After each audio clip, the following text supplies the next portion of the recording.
Senku has unmatched Rizz in Dr. Stone, which is crazy to say about a character that is basically asexual and aromantic, but this is the same character that gets regular hugs from Kohaku, has more ships than Ryusui, and now has an overseas girlfriend. Oh, and who can't forget the time he got married and divorced in the same 30 seconds. In all seriousness, there's a certain charm to Senku that makes him one of the more attractive characters, despite whatever the hell his haircut is. We saw it with Kohaku in Season 1, and we're seeing it again with Luna in Season 4. So what is it that makes everyone fall in love with Senku, despite his clear distaste for any romance whatsoever? In this video, I'm going to analyze Senku's new relationship with Luna, as well as his two biggest ships in the fanbase, and explain why it is that Senku has Unspoken Rizz. Just be warned that this video may contain some spoilers. Now, it's only fitting that we start with Senku's actual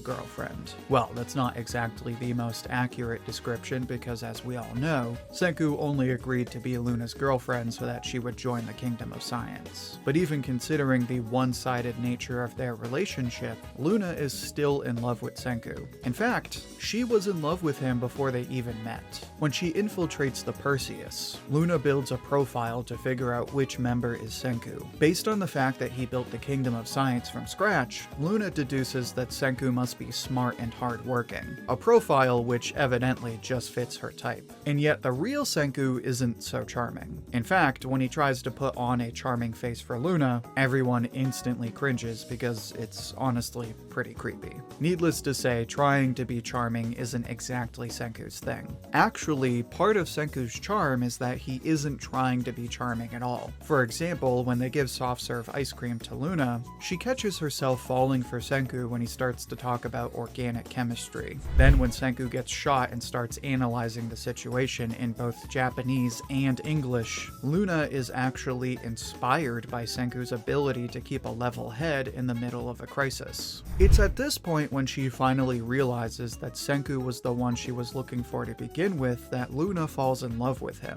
So as she's operating on Senku, she asks if he would be her boyfriend. Naturally, Senku is completely shocked. Probably because this kind of thing keeps happening to him, but also because this is completely out of left field, especially considering Senku wasn't trying to charm Luna. And yet, that's exactly how Senku charms people. When Senku actually tries to be charming, it's just plain creepy. Senku isn't like Gen.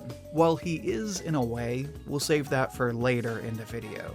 What I mean is that he's very bad at hiding his motivations. So when he puts on a smile and tries to be sneaky, it's very transparent and comes off as creepy. But when he's in the zone, the stone zone, if you will, that's when he's attractive. So really, the key to Senku's charisma is that he's smart and uses his smarts to do really cool things, like lead others and make all kinds of crazy inventions. And this is the part of Senku that Luna falls in love with. But as she mentioned, another part of his charm is his hard work ethic, something that stands out right away to one of his closest friends. But before I say more on that, make sure to like the video if you're enjoying it so far. It's the easiest way to support the channel, and it helps spread the video to other viewers like you. Now, the Luna scene we just talked about should feel familiar. That's because it's almost exactly the same way Kohaku meets Senku. Kohaku is trapped under a tree after confronting Tsukasa. Senku finds her and tells her he can either blow up the tree with gunpowder or take the time to lift the tree, but Kohaku has to make the choice. Naturally, Kohaku chooses the latter option and watches Senku as he spends the entire afternoon building a pulley in order to lift a tree that he would never be able to lift on his own. In this moment, Kohaku is shocked by Senku's ability, not his knowledge of Archimedes, but as she puts it, his ability to hammer away at the problem one step at a time. In other words, his unwavering conviction. It's this conviction that leads Kohaku to declare that she has fallen hard for Senku. Granted, Kohaku then corrects herself and says she's interested in working with Senku, but the same basic admiration is there. Now, there's two ways to look at this. One way to look at it is Kohaku likes Senku. Well, actually, let me just be clear. As much as I like the ship, and as much as I'm about to present a case for it without trying to, Kohaku isn't actually in love with Senku. As much as they pretend kiss or hug, Senku and Kohaku are like Ichigo and Rukia. They're close friends. And not like the close friend that your girlfriend tells you not to worry about. I mean, they're really just friends. But like I was saying, you could argue that Kohaku likes Senku because he went out of his way to help her. While I'm sure that is part of it, there could be plenty of reasons Senku would help Kohaku for some kind of selfish motive. What really attracts Kohaku to Senku is his ability to work at something for a really long time, which makes sense because she's been doing the same thing for years. When her sister Ruri got sick, Kohaku spent years walking up and down the mountain collecting spring water to keep her healthy. This meant she hiked all the way up, filled a gourd with gallons of water, and then carried that water all the way back down, every single day, for years. So when you have someone who values hard work and discipline and they run into someone like Senku, a guy who has no problem spending all afternoon working to do something that gets resolved in like a few seconds, it's no wonder that Kohaku instantly respects him. This is why so many people fall for Senku. His love for science has made him into the kind of person that's willing to do the kind of boring work it takes to solve any kind of problem. And this dedication to hard work instantly conveys a lot about Senku. It shows that he's dedicated, he's committed, and he's not the kind of guy to look for a quick way out. Granted, he does look for shortcuts, but he's a big idea guy, and big ideas take a lot of boring, honest work.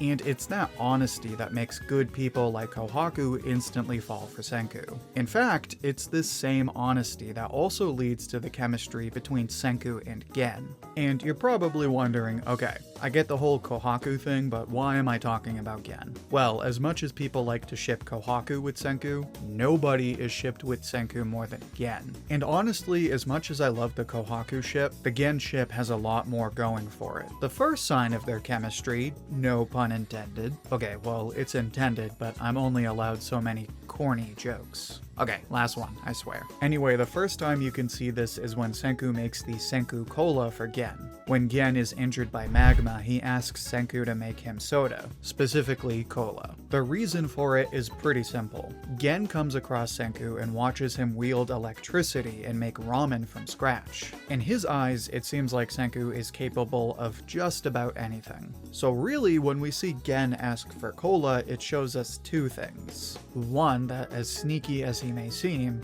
Gen values sincerity above all else. This is why he decides to join Senku, because as smart as Senku is, what really sells him is his desire to fulfill other people's desires. We see this later on when they build the mining carts, and Gen points out that Senku is the kind of guy to make sure that everyone can always have fun. So by asking for Senku Cola, Gen is attempting to affirm just how genuine Senku is. But what we also learn is that Gen values just how impossibly smart Senku is. Gen is also smart, but he can't build inventions or medicine. So in a way, he's actually intimidated by Senku. And so when he works with Senku, he does so partly because he thinks Senku is just as smart as he is, if not smarter. In fact, this actually builds some tension, which we see reach its limit in the poker battle. After the game of poker, Gen reveals that he was giving everything he had, that he used every trick in his arsenal, and even doing that, Senku was able to beat Gen in his own game.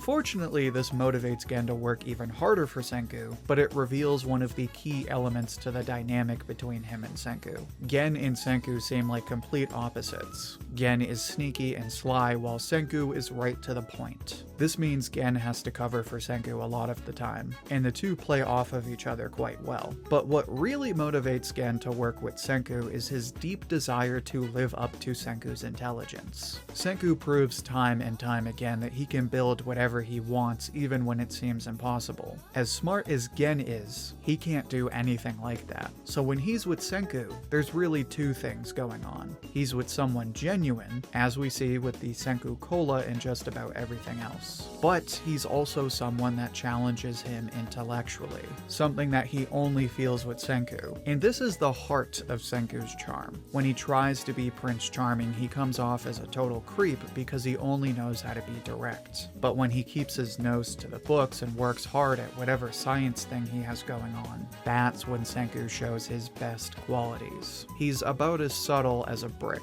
but he's impossibly smart, committed, and he's refreshingly genuine. These are qualities that help him win over just about everyone he meets. And it's exactly why Senku has Unspoken Rizz. But now I'd like to hear what you think. How would you describe Senku's charm? How does he compare to other characters in Dr. Stone? Share your thoughts and see what everyone else has to say down in the comments. I'll pick my favorite and share it as comment of the week on my community tab. And if you'd like to pick which anime I talk about next, then make sure to become a Shonen OG YouTube member. Channel members have access to exclusive offers like custom emojis, custom loyalty badges, and you'll get your name in the credits of each video. Also, make sure to check out one of my other Dr. Stone videos, which you can find in the playlist linked right here. Until then, thank you for watching, and I hope to hear from you soon.